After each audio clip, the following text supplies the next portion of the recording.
உங்கள் பிரார்த்தனைக்கு இன்னும் பதில் வரவில்லையா? நீங்கள் கேட்டது நடக்க தாமதமாகிறதா? அப்படியென்றால் ஒரு விஷயத்தை நினைவில் வைத்துக் கொள்ளுங்கள். ஒரு விதை மண்ணில் புதைக்கப்பட்டவுடனே மரமாக மாறிவிடாது. அந்த விதை முதலில் மண்ணுக்குள் தனியாக இருக்கும். அதை பார்த்தவர்கள் இது முடிந்துவிட்டது என்று நினைப்பார்கள். ஆனால் அந்த விதை தோற்கப்படவில்லை. யாரும் பார்க்காத அந்த மண்ணுக்குள் அது வேர்களை வளர்த்து கொண்டிருக்கிறது.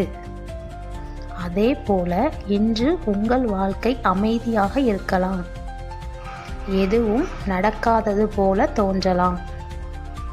ஆனால் கடவுள் அமைதியாக இல்லை.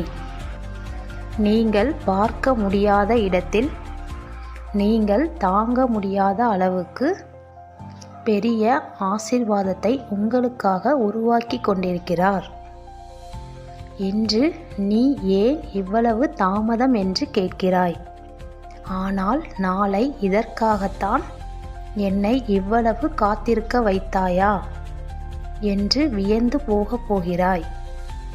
அதுவரை நம்பிக்கையை மட்டும் கைவிடாதே. ஏனெனில் கடவுள் தாமதப்படுத்துவது மறுப்பதற்காக அல்ல, நீங்கள் கற்பனை செய்யாத அளவுக்கு பெரிய ஆசீர்வாதத்தால் உங்களை ஆச்சரியப்படுத்துவதற்காக. எனவே இன்று காத்திருப்பை சாபமாக நினைக்காதே. கடவுள் உங்கள் வாழ்க்கையின் மிக அழகான அத்தியாயத்தை எழுதுவதற்கு முன் கொடுக்கும் அமைதியான இடைவேளை. காத்திருப்பவர்களை கடவுள் ஒருபோதும் கைவிடுவதில்லை. ஓம் நமச்சிவாய.